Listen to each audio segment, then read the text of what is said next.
सादर प्रणाम। स्वागत है आप सभी का भाग्यफल में। मैं हूं आपके साथ आशीष प्रमोद गोस्वामी। देखिए, पितृपक्ष अपने पूर्वजों को याद करने, उनके उपकार का आभार व्यक्त करने के लिए दिन माने जाते हैं। मान्यता यह है कि इस बीच हमारे पूर्वज हमारे आसपास यानी धरती लोक पर ही विराजमान होते हैं। इन दिनों में पितरों के निमित्त तर्पण और श्राद्ध किए जाते हैं। व्यक्ति की मृत्यु जिस तिथि पर हुई है उसी तिथि पर उसकी श्राद्ध भी होती है। अगर आपको तिथि याद नहीं है तो अमावस्या के दिन श्राद्ध कर सकते हैं। श्राद्ध का भोजन दोपहर में कराया जाता है, लेकिन क्या आप इसकी वजह जानते हैं? इस विषय पर हमें विस्तार से जानकारी देने के लिए हमारे साथ जुड़ रहे हैं ज्योतिष परिषद एवं शोध संस्थान अध्यक्ष ज्योतिषाचार्य पंडित पुरुषोत्तम गौर जी महाराज। आचार्य जी, बहुत स्वागत है आपका आज भाग्यफल के इस अंक में। श्री राम जय राम जय राम मेरे राम की जय हो। महाराज जी, पितृपक्ष पर मैं आपसे आपकी टिप्पणी लूं उससे पहले तमाम दर्शकों से अपील कि अगर आपके मन में कोई शंका है, अगर कोई प्रश्न है, हमसे जुड़ना चाहते हैं, महाराज जी से जुड़ना चाहते हैं इस लाइव कार्यक्रम में, तो जुड़ सकते हैं। नंबर इस वक्त हम आपकी स्क्रीन पर दिखाने जा रहे हैं। हमारा पहला नंबर है 012071538787 और जो दूसरा नंबर है वो है 012071533826। अब ऐसे में आपका कोई भी सवाल हो, आपकी कोई शंका हो तो आप हमसे जुड़ सकते हैं और महाराज जी से अपने तमाम सवालों का जवाब आप जान सकते हैं। महाराज जी, अब मैं आपका रुख करूंगा। हम लोग पितृपक्ष पर बात कर रहे हैं आज। मैं चाहूंगा ये विषय इतना महत्वपूर्ण क्यों है, इस पर आप प्रकाश डालें। देखिए, आपने आज का विषय बहुत महत्वपूर्ण विषय रखा है और मैं समझता हूँ आशीष जी, ये श्राद्ध पक्ष जो है ये बड़े महत्वपूर्ण होते हैं। जीवन में सब कुछ सफलता देने वाले होते हैं। श्राद्ध का मतलब होता है श्रद्धा से किया गया कार्य। और अपने पूर्वजों के लिए क्यों नहीं हम श्रद्धा से करें? बिल्कुल करेंगे, क्योंकि श्रद्धा ही नाम श्राद्ध है जी। अब वो अलग बात है कि कई व्यक्ति ऐसे दुष्ट प्रवृत्ति के होते हैं कि वो अपने माता पिता का सब कुछ दिया हुआ खा रहे होते हैं। कई माता पिताओं के पास बहुत प्रॉपर्टियां नहीं होती, लेकिन कम से कम उनका आशीर्वाद तो उनको मिलता ही है। आशीर्वाद छोड़ के जाते हैं, वो आशीर्वाद दे के जाते हैं। ऐसे में वो ऋणी रहते हैं। माँ बाप का हमेशा ऋणी रहता है बच्चा। और फिर भी कोई यदि पितृ इस श्राद्ध पक्ष में पितृ को भोग ना लगाए, श्राद्ध ना निकाले, तो उसको दुष्ट आत्मा से कम क्या कहेंगे, दुष्ट आत्मा से कम क्या आंक सकते हैं। ऐसे लोगों को मैं कहना चाहूंगा कि जीवन में ये गलती ना करें।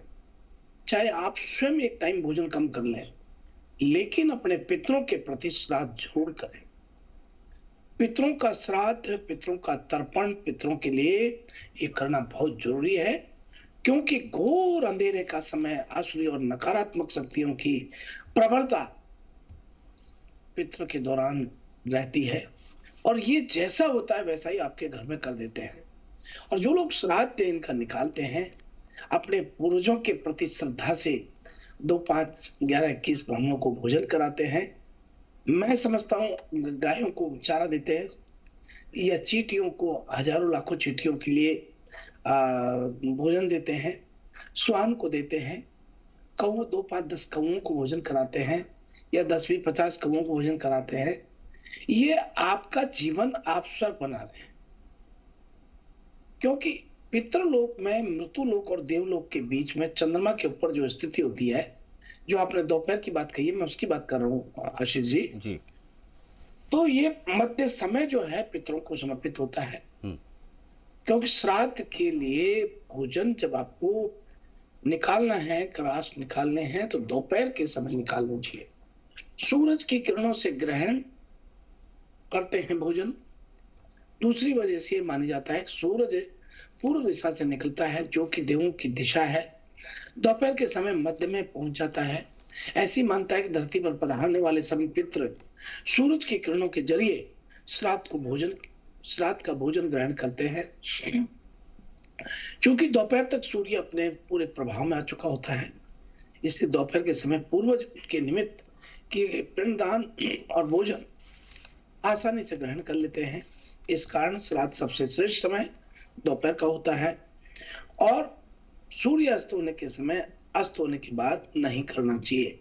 सूर्य उदय होने के साथ भी नहीं करें और अस्त में भी नहीं करें, दोपहर में कराएं। वहीं आपको हम बता दें कि देखिए, श्राद्ध पक्ष में 10 चीजों का दान करना चाहिए जी। पितृ पक्ष में 16 दिनों तक श्राद्ध, तर्पण, पिंडदान आदि कर्म करके पितरों को प्रसन्न करने के लिए आप मान के चलिए कि 10 दान करते हैं तो इससे आत्मा को संतुष्टि मिलती है, पितृ दोष खत्म हो जाते हैं। श्राद्ध में गाय, तेल, भूमि, नमक, घी आदि दान करने की परंपरा रही है। धर्म ग्रंथों में श्राद्ध में दान की गई वस्तु से मिलने वाले फलों के बारे में विस्तार पूर्वक बताया गया है।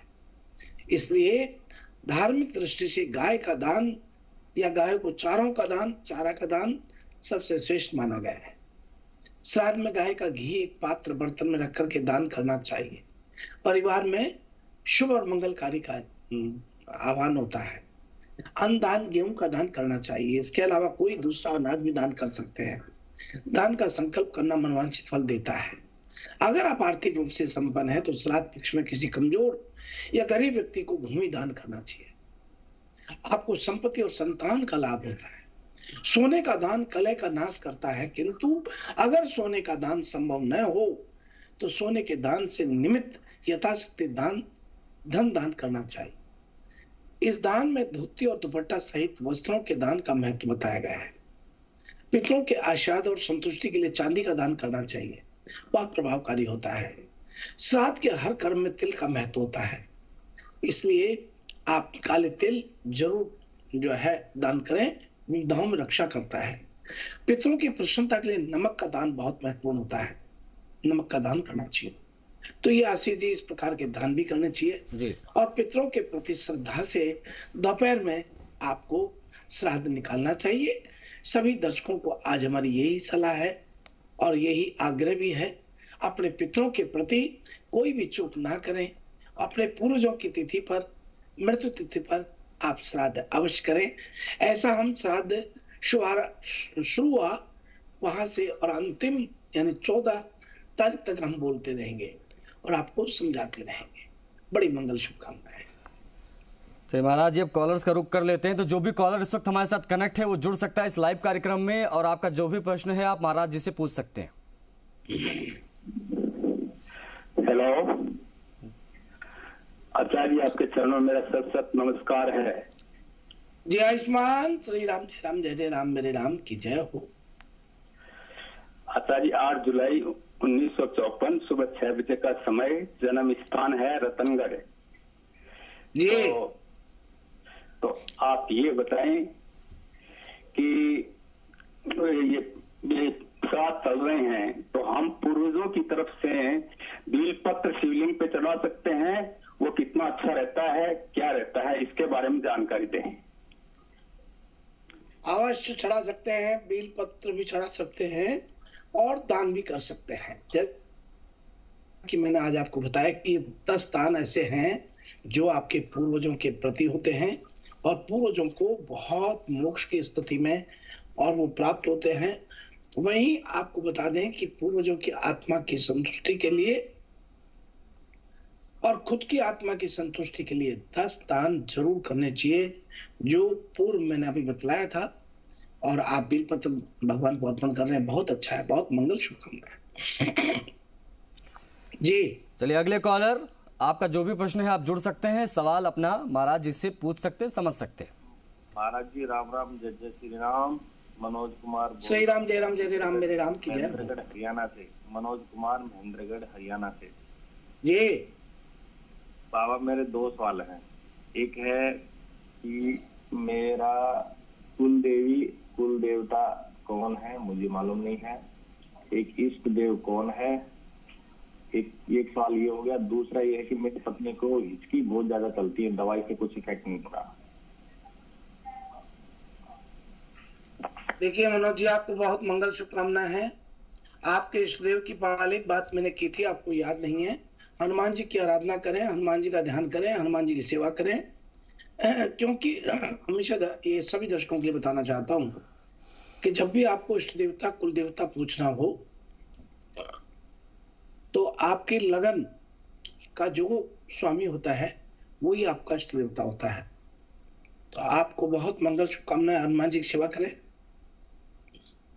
आपकी कुल की देवी जो है वो आपको परिवार में ही पूछना पड़ेगा। कुल की देवी नहीं बता सकता मैं, क्योंकि उसके लिए स्वयं को आना पड़ता है। डेट ऑफ बर्थ और कुल की देवी अन्य ऐसी जानकारियां उसके लिए स्वयं को आना होता है और अपना टाइम बुक करा के कभी भी आए। लेकिन आप ये विशेष ध्यान रखें कि श्राद्ध पक्ष में अपने पूर्वजों के प्रति आप श्राद्ध अवश्य करें। उनकी मृत्यु तिथि पर जरूर श्राद्ध करें। बहुत मंगल शुभकामनाएं। चलिए अगले कॉलर, आपका जो भी प्रश्न है आप जुड़ सकते हैं कार्यक्रम में। जी सर। जी प्रश्न पूछिए अपना मैम। हाँ जी, मैं चित्तौड़गढ़ से बोल रही हूँ। जी जी सर, मैं मेरे लड़के के बारे में जानना चाहती हूँ सर। उसकी उम्र है सर, हाँ, शंभूपुरा से, चित्तौड़गढ़ से। जी जी कोई बात, नाम बताइए। हाँ जी, ये इसकी उम्र है सर 26 जनवरी 1985। जी 26 जनवरी 1985, बहुत बढ़िया। हाँ हाँ जी सर। तो इसके सर क्या है इसका, तो इसमें कुछ इसके ग्रह है कि क्या है सर, पितृ दोष है या कुछ हमारे सर इसका कुछ क्या? जी सर। देखिए बहन, आपको मैं बहुत स्पष्ट कर दूं कि पितृदोष तो है ही, लेकिन साथ में आपके प्रत्येक कार्य बनते बनते अचानक रुक जा रहे हैं। आपके घर में थोड़ा गंगा जल ले, थोड़ा गौमूत्र लें और पीले फूल से पूरे घर में छिड़कें। गोवर्धन धूप की धुआं करें, सब ठीक हो जाएगा। आप ये करिए, अवश्य आपको लाभ हो। बहुत मंगल शुभकामनाएं।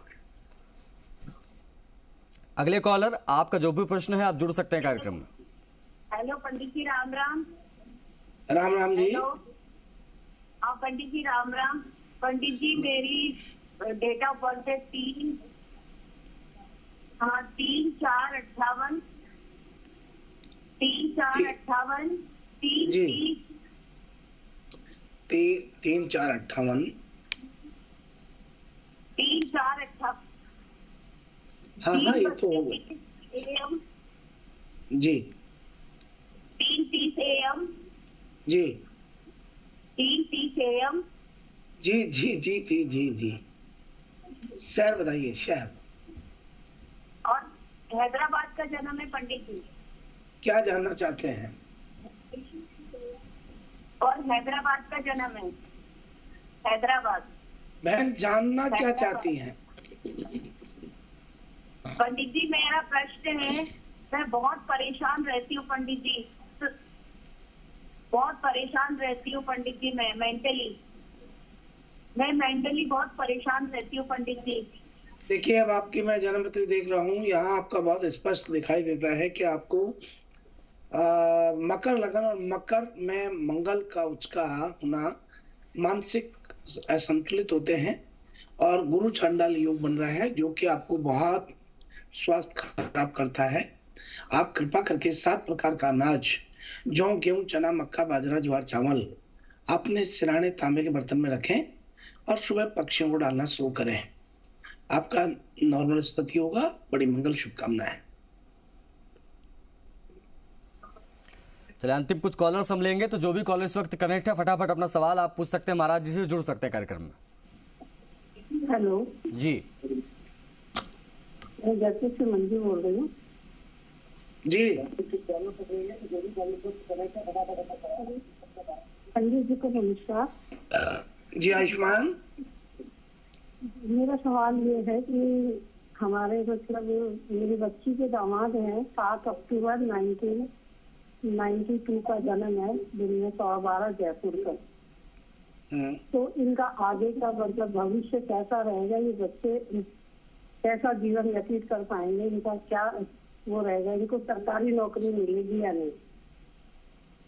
देखिए मंजू जी, आपका बहुत स्वागत है। बहुत अच्छा किया आपने अपने दामाद के लिए पूछा। इनको धनु लगन में जन्म हुआ है, बृहस्पति की महादशा है, मांगलिक ये हैं, और इनका राहु लगन में बैठा हुआ है नीच का, और केतु भी नीच का बैठा हुआ है लगन में।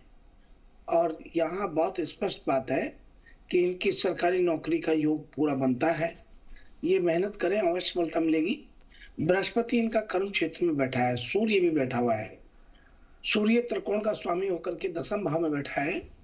हालांकि चंद्रमा से गुरु अष्टम भाव में अति अशुभ स्थिति बना रहा है, लेकिन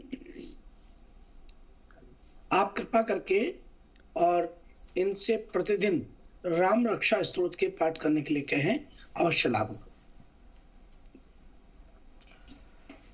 चलिए अगले कॉलर, आपका जो भी प्रश्न है आप जुड़ सकते हैं।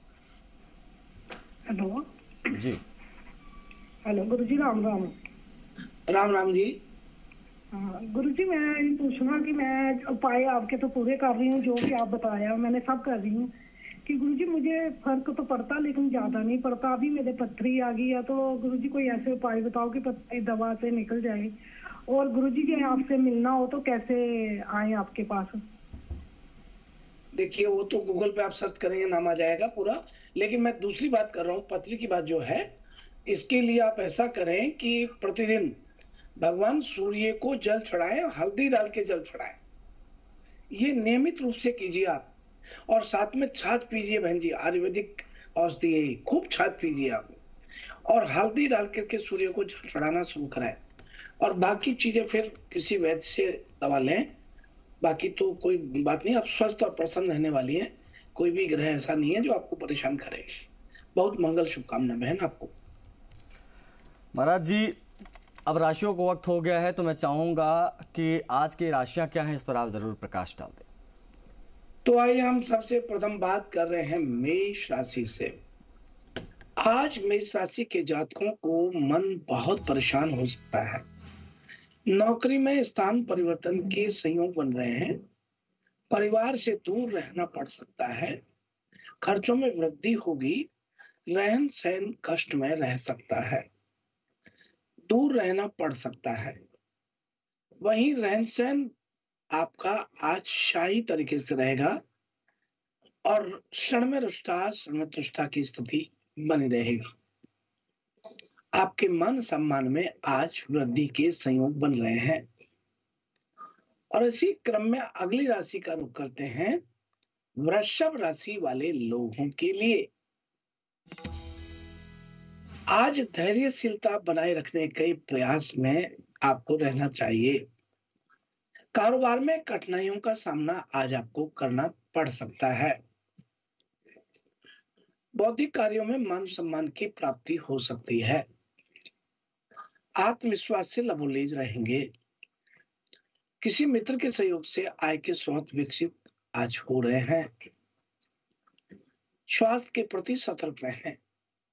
रहन सहन कष्ट में रह सकता है। लंबे समय से रुके हुए धन की प्राप्ति आज संयोग बनता है। और अब बात कर रहे हैं मिथुन राशि वाले लोगों के लिए। व्यर्थ के क्रोध एवं वाद विवाद से बचना चाहिए। नौकरी में अफसरों का सहयोग आज प्राप्त हो रहा है, परंतु स्थान परिवर्तन की संभावना दिखाई देती है। आय वृद्धि होगी। मानसिक शांति बनी रहेगी। वाहन सुख में वृद्धि हो रही है। और इसी क्रम में बात कर रहे हैं कर्क राशि वाले लोगों के लिए। आत्मविश्वास में वृद्धि हो रही है। नौकरी में तरक्की के अवसर आज प्राप्त हो रहे हैं।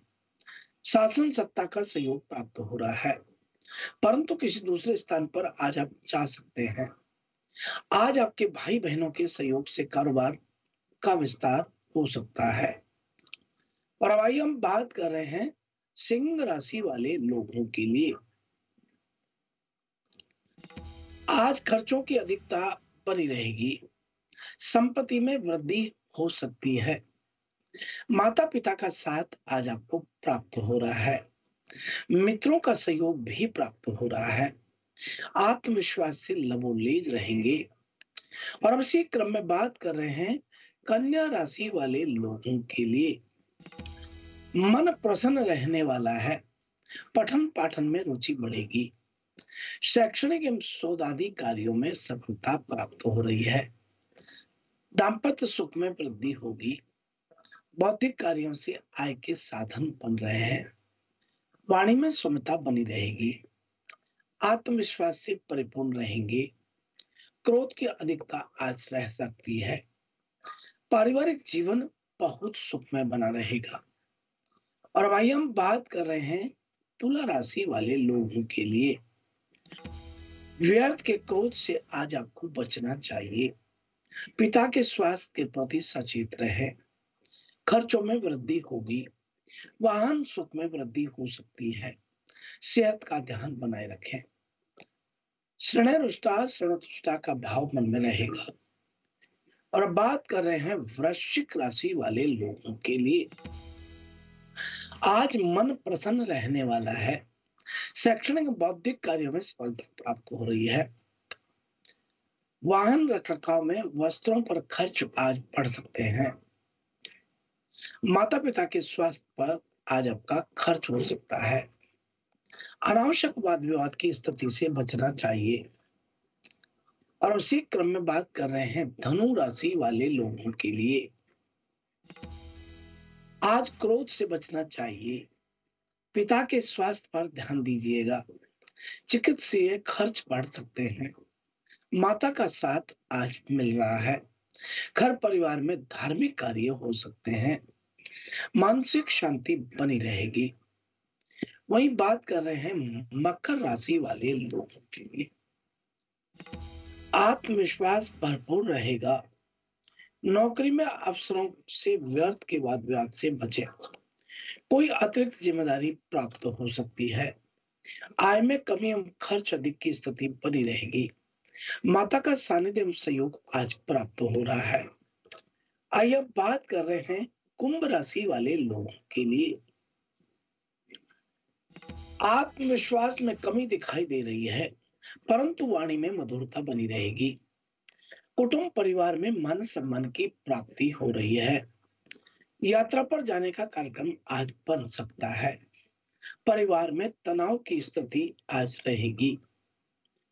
और भाई अब बात कर रहे हैं मीन राशि वाले लोगों के लिए। मन बहुत प्रसन्न रहने वाला है, आत्मविश्वास भी भरपूर रहेगा, पारिवारिक जीवन सुख में रहेगा, वाहन सुख में वृद्धि हो रही है, वाणी में सौम्यता बनी रहेगी, परंतु व्यर्थ के विवाद एवं झगड़ों से बचे, क्रोध की अधिकता रह सकती है, शैक्षणिक कार्यों में कठिनाइयां आ सकती हैं, किसी मित्र से विवाद की स्थिति आज बन सकती है। इस प्रकार से यह है आज का हमारा अपना राशि फल।